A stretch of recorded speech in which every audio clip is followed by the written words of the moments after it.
विद्यार्थी मित्रांनो नमस्कार, स्वागत आहे पुन्हा एकदा तुमचं एज्युकेशनल इन्फो सर्कल या आपल्या यूट्यूब चॅनलमध्ये। एक सगळ्यात महत्त्वाची बातमी आहे, म्हणजेच 12वी सायन्स नंतर जे विद्यार्थी इंजिनिअरिंगच्या पहिल्या वर्षाला ॲडमिशन घेऊ इच्छितात त्यांच्यासाठीची ॲडमिशन प्रोसेस ही सुरू होणार आहे। त्या संदर्भातलं एक महत्त्वाचं नोटिफिकेशन DT कडून आलेलं आहे। तर त्या नोटिफिकेशन संदर्भातली सगळी माहिती आपण आजच्या या व्हिडिओमध्ये बघणार आहोत। Admission notice for BE BTech जो 4 वर्षाचा डिग्री कोर्स आहे, तसेच master of engineering and technology ME MTech हा सुद्धा जो कोर्स आहे त्या संदर्भातली सगळी माहिती या आजच्या व्हिडिओमध्ये आपल्याला बघायला मिळणार आहे। तर ही माहिती आहे सर्वप्रथम एलिजिबिलिटी संदर्भात, म्हणजेच पात्रतेच्या संदर्भात। सर्वांना माहीतच असेल की 12वी सायन्समध्ये फिजिक्स, केमिस्ट्री, मॅथमॅटिक्स या विषयांबरोबरच विद्यार्थ्यांनी MHTCET 2021 किंवा JEE 2021 ही परीक्षा नॉन झिरो स्कोरनी उत्तीर्ण असणं गरजेचं आहे। असे विद्यार्थी इंजिनिअरिंगच्या ॲडमिशन प्रोसेससाठी पात्र असतील।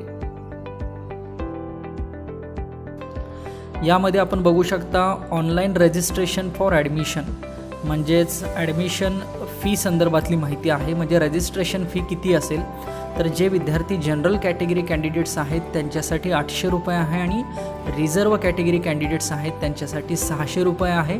तर अशा संदर्भात ऑनलाईन रजिस्ट्रेशनसाठी फी विद्यार्थ्यांना भरावी लागेल। परंतु ज्या विद्यार्थ्यांनी MHTCET 2021 दिलेली होती अशा विद्यार्थ्यांना मात्र कुठलीही रजिस्ट्रेशन फी भरावी लागणार नाही आहे। या ठिकाणी मेन्शन केलेलं आहे, candidates who have registered for MHTCET 2021 are not required to pay any fee for the registration for the admission process. यानंतर सगळ्यात महत्त्वाचं म्हणजे जे शेड्यूल आहे त्या संदर्भातल्या तारखा या ठिकाणी दिसत आहेत। Online registration of application and uploading of required documents by the candidates for the admission on website, म्हणजे ही प्रोसेस 2 नोव्हेंबर 2021 पासून सुरू होते। ती साधारण 18 नोव्हेंबर 2021 पर्यंत सायंकाळी 5 वाजेपर्यंत असणार आहे। या तारखांमध्ये विद्यार्थ्यांना त्याचं ऑनलाईन रजिस्ट्रेशन करायचं आहे। त्याचबरोबर जी काही आपली ओरिजिनल डॉक्युमेंट्स आहेत त्याच्या स्कॅन कॉपी करून त्या वेबसाईटवरती अपलोड करणं गरजेचं आहे। हे शेड्यूल कदाचित रिवाइजही होऊ शकतं। यानंतर document verification and confirmation of application form यासाठीच्या ज्या तारखा आहेत त्या म्हणजे 2 नोव्हेंबरपासून सुरू होत आहेत ते 20 नोव्हेंबर 2021 पर्यंत। यामध्ये विद्यार्थी 2 पद्धतीने ॲप्लिकेशन फॉर्म भरू शकतो, ज्यामध्ये ई स्क्रूटनी आणि फिजिकल स्क्रूटनी।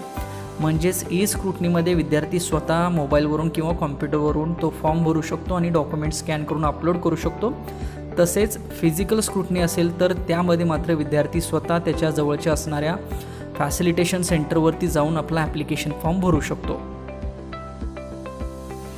यामध्ये माझं एक वैयक्तिक सजेशन असं राहील की विद्यार्थ्यांनी फिजिकल स्क्रूटनीचा उपयोग करून त्या फॅसिलिटेशन सेंटरवरती जाऊन आपला फॉर्म भरावा।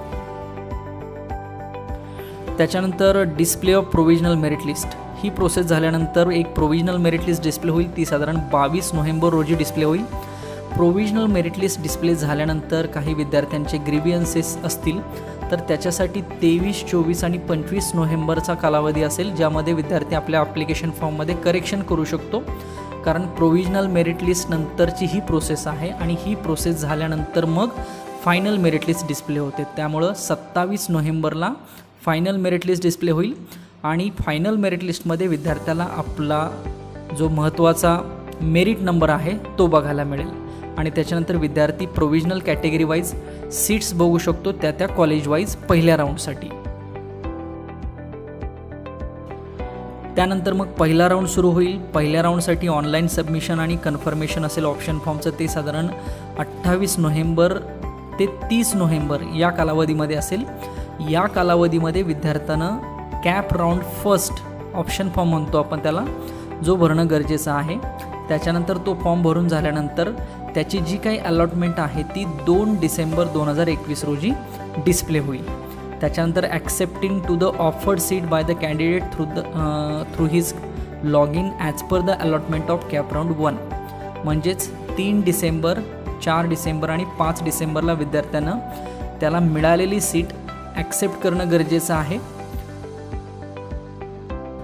जर विद्यार्थ्याला पुढच्या राऊंडसाठी थांबायचं असेल तर विद्यार्थी नॉट फ्रीज हा देखील ऑप्शन निवडू शकतो। यानंतर पुन्हा कॅप राऊंड सेकंड असेल, त्याच्यामध्ये पुन्हा कॅप राऊंड सेकंडसाठी ज्या काही प्रोव्हिजनल वेकंट सीट्स आहेत त्या विद्यार्थ्यांना बघायला मिळतील 7 डिसेंबरला। त्याच्यानंतर विद्यार्थी 8, 9 आणि 10 डिसेंबरला त्याचा कॅप राऊंड सेकंडचा जो ऑप्शन फॉर्म आहे तो भरू शकतो।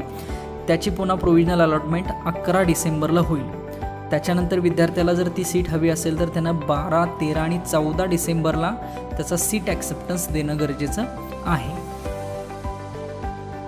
तसेच 12 डिसेंबर, 13 डिसेंबर आणि 14 डिसेंबर या कालावधीमध्ये विद्यार्थी मिळालेल्या इन्स्टिट्यूटला रिपोर्टिंग करू शकतो।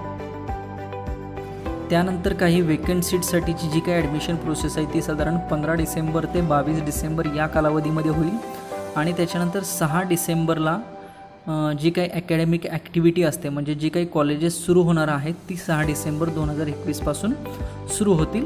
तसेच कट ऑफ डेट जी असेल ॲडमिशनसाठी ती साधारण 23 डिसेंबर 2021 असेल आणि इन्स्टिट्यूटसाठी लास्ट डेट ऑफ ॲप्लिकेशन अपलोडिंगची असेल ती 24 डिसेंबर 2021 असेल। अशा पद्धतीनं DTEकडून ही ॲडमिशन प्रोसेस सुरू होते। त्यामुळे जे विद्यार्थी इंजिनिअरिंगच्या डिग्रीसाठी प्रवेश घेणार आहेत अशा विद्यार्थ्यांनी आपली ओरिजिनल डॉक्युमेंट्स तयार ठेवावीत, ती स्कॅन करावीत आणि या ऑनलाईन प्रोसेसमध्ये आपला सहभाग नोंदवावा। धन्यवाद। तर अशाच काही एज्युकेशनल इन्फॉर्मेशन रिलेटेड व्हिडिओसाठी आज चॅनलला सबस्क्राईब करा आणि आजचा हा व्हिडिओ आवडला असेल तर नक्की लाईक करा आणि जे विद्यार्थी गरजू असतील त्यांच्यापर्यंत नक्की फॉरवर्ड करा। Thank you so much.